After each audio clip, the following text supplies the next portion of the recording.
P5. Oke, ketemu lagi dengan Miss Esra ya. Oke, now before we start our lesson religion and we can sing a song, judulnya Bless the Lord. Oke, kita bernyanyi.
Before we start our lesson, please close your hand, close your eyes, and we pray. Terima kasih Tuhan, hari ini kami bersyukur kami boleh bertemu kembali dengan anak-anak P5. Tuhan berkati mereka dimanapun berada, mereka boleh serius belajar dan boleh menikmati setiap pelajaran ini dengan baik, dan setiap apa yang kami pelajari boleh menjadi berkat dan tidak sia-sia Tuhan, tetapi menjadi benih ilahi dalam hati mereka, sehingga mereka menjadi anak-anak yang takut akan Tuhan dan diberkati. Terima kasih Tuhan Yesus, kami siap memulai pelajaran kami. Haleluya, amin. Oke, my student, we can start our lesson. Judulnya tentang dampak dosa. Nah, apa dampak dosa? Mari kita saksikan kisah cerita tentang Kain dan Habel berikut ini. Oke mas student, tema pembelajaran kita hari ini yaitu tentang dampak dosa. Mari kita saksikan cerita tentang Kain dan Habel berikut ini. Namun sebelumnya, mari kita dulu menyebutkan ayat hafalan kita minggu lalu. Ayo, siapa yang ingat? Sebutkanlah ayat hafalan kamu minggu lalu. Nah, ini dia ya. Bagi yang tidak ingat, Roma 3 ayat 23, yuk kita baca sama-sama. Karena semua orang telah berbuat dosa dan telah kehilangan kemuliaan Allah. Artinya bahwa semua orang sudah berdosa sejak Adam dan Hawa jatuh dalam dosa. Nah, ternyata setelah Adam dan jatuh dalam dosa, maka anaknya juga senang berbuat dosa. Yuk baca dari kitab Kejadian 4 ayat 1 sampai 16. Dibuka dulu Alkitabnya dan dibaca. Oke, take your Bible and open from Genesis 4 verse 1 until 16. Oke, kita lanjut pelajaran, dibaca di rumah ya nak. Nah, menurutmu apa itu dosa? Samakah dosa dengan kesalahan? Ayo coba pikirkan. Nah, ini adalah cerita tentang Kain dan Habel ya. Pada suatu saat Allah memberikan anak kepada Adam dan Hawa. Namanya adalah Kain dan Habel. Kain adalah yang paling sulung dan Habel adalah paling bungsu. Nah, ada loh pekerjaan mereka. Ngapain ya? Nah, ternyata pekerjaan Kain adalah bekerja sebagai petani. Ia senang berladang dan menghasilkan buah dan sayur-sayuran. Sementara Habel, ia menjadi gembala. Ia memelihara banyak sekali domba. Nah, mantap ya. Nah, Kain mempersembahkan hasil ladangnya kepada Tuhan. Suatu hari, Kain dan Habel ada di ladang bersama-sama. Kain berkata dalam hati, hari ini aku akan membawa persembahan kepada Allah di atas mezbahku. Jadi Kain membawa hasil kebunnya, ia meletakkannya di atas mezbah dan membakarnya bagi Allah. Nah, Habel juga membawa persembahan kepada Tuhan Allah. Habil membawa seekor anak domba peliharaannya dan mempersembahkannya kepada Allah di mezbahnya. Nah, tiba-tiba Kain menjadi marah kepada Allah karena Allah menerima persembahan Habil. Lalu Kain membunuh adiknya Habil ketika di ladang. Lalu Kain mendengar suara Allah memanggil-manggil, "Kain, di mana adikmu Habil?" "Aku tidak tahu. Emangnya aku yang mengurusi adikku?" Itu adalah jawaban dari Kain. Tetapi Allah tahu dan mata Tuhan melihat. Nah, kita masuk pada latihan 1. Nomor 1, apa yang kamu pelajari dari cerita tentang Kain dan Habil? 2, mengapa Kain membunuh adiknya Habil? 3, apakah dampak dari dosa yang dibuat oleh Kain? 4, bersama dengan teman atau adikmu, perankanlah kisah Kain dan Habil dalam bentuk sebuah drama. Buat dalam bentuk video dan kirim kepada Miss Esra. Next ya. Nah, dampak dosa di sini kita bisa belajar. Tahukah kamu apa itu dosa? Dosa adalah tindakan manusia yang melanggar perintah atau firman Allah. Dosanya dapat diampuni, Allah lah satu-satunya yang berhak dan mampu mengampuni dosa manusia. Nah, ini dibaca ya, bagaimana tentang sebenarnya dosa itu ya. Nah, kita tadi sudah melihat bahwa Kain marah kepada Habil sehingga membunuhnya. Nah, orang yang membunuh akan mendapat hukuman yang pantas. Setiap orang yang berbuat dosa akan mendapat ganjarannya. Matius 5 ayat 21 sampai 22 mengatakan, "Kamu telah mendengar yang difirmankan kepada nenek moyang kita, jangan membunuh, siapa yang membunuh harus dihukum. Tapi aku berkata kepadamu, setiap orang yang marah terhadap saudaranya harus dihukum. Siapa yang berkata kepada saudaranya kafir harus dihadapkan kepada mahkamah agama."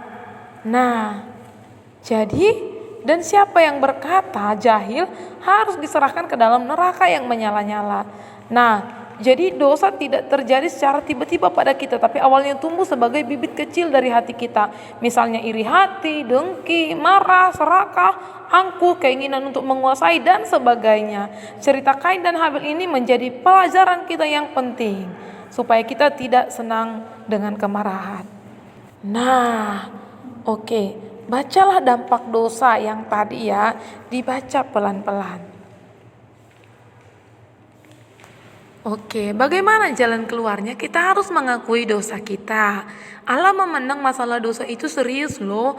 Kita kadang memandang enteng dosa. Saat kita berbuat dosa, kita selalu berpikir bahwa itu hanya masalah kecil, bukan persoalan besar. Setiap dosa yang kita buat secara sadar atau tidak harus kita akui supaya hubungan kita dengan Tuhan dan sesama menjadi baik. Jika kita tidak mengakui dosa kita, maka kita akan dibayang-bayangi oleh rasa bersalah dan hidup kita tidak akan tenang. Contoh lain adalah pakaian yang putih bersih. Sekali ternoda, sekuat apapun kita mencucinya, ia tidak akan dapat kembali pada keadaan seperti semula. Saat seseorang berbuat dosa, seberapapun keras usahanya melakukan perbuatan baik, tetapi mustahil untuk dapat kembali pada keadaan nurani yang bersih seperti sebelum berbuat dosa. Jadi siapa yang dapat mengatasi dosa-dosa kita? Dosa-dosa kita hanya dapat dibersihkan oleh Tuhan Yesus. Nah, hanya Yesus, Anak Allah, yang dapat membersihkan kita dari segala dosa. Inilah satu-satunya jalan yang tersedia di muka bumi ini. Tidak ada jalan yang lain. Amin. Oke. Nah, kita lanjut dan baca dulu ya dari Yohanes 1 ayat 7 sampai 9. Yuk baca sama-sama Miss. Tetapi jika kita hidup di dalam terang sama seperti Dia ada di dalam terang, maka kita beroleh persekutuan seorang dengan yang lain, dan darah Yesus anaknya itu menyucikan kita daripada segala dosa. Jika kita berkata bahwa kita tidak berbuat dosa, maka kita menipu diri sendiri dan kebenaran tidak ada di dalam kita. Jika kita mengakui dosa kita, maka Ia adalah setia dan adil sehingga Ia akan mengampuni segala dosa kita dan menyucikan kita dari segala kejahatan. Jadi anak-anak Miss, dosa itu harus diakui baik di hadapan Tuhan dan juga di hadapan orang yang sudah kita buat kesalahan. Oke, next ya. Latihan 3. Jawablah pertanyaan berikut. Nomor 1. Apakah kamu pernah terdorong oleh rasa marah atau balas dendam? Hal apa saja yang dapat kamu lakukan agar tidak mudah berbuat dosa atau terhindar dari dosa karena rasa amarah dan dendam? 2. Seberapa sering kamu mengakui kesalahan atau dosa-dosamu? 3. Buatlah sebuah doa yang menyatakan pengakuan atas dosa-dosa dan memohon Roh Kudus untuk menolong kamu agar tidak jatuh dalam dosa. Oke, anak Miss. Dan silahkan kerjakan. Yuk belajar lagu sama Miss. Ini ada lagu Miss, judulnya Bukan Dengan Barang Fana. Nah, itu menunjukkan bahwa ada pribadi loh yang bisa menghapus dosa kita. Siapa dia? Yaitu Yesus Kristus. Ini yuk kita belajar dulu lagunya, bernyanyi bersama dengan Miss Ezra. Anak-anak Miss, angkat pujian ini. Ditulis dulu dalam bukunya, baru bernyanyi bersama Miss.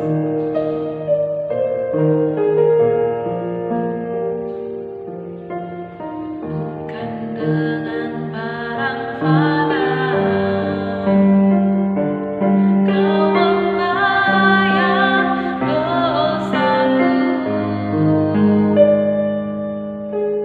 dengan darah yang mahal.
Luar biasa ya. Kita hari ini tadi belajar tentang kisah Kain dan Habel. Nah, ternyata dosa itu bisa mengalir sampai kepada keturunannya. Bahkan dari dosa Adam itulah yang membuat kita, nenek moyang kita berdosa, masuk ke orang tua kita dan sampai ke kita. Tetapi oleh karena siapa? Yesus Kristus hadir untuk menebus dosa kita semua, kita beroleh pengampunan dari Tuhan. Jadi minggu depan kita tidak lagi membahas dosa, tetapi tentang bagaimana Yesus hadir sebagai Tuhan dan Juru Selamat. Oke, anak Miss D5, tetap semangat dan Tuhan Yesus memberkati. See you and God bless.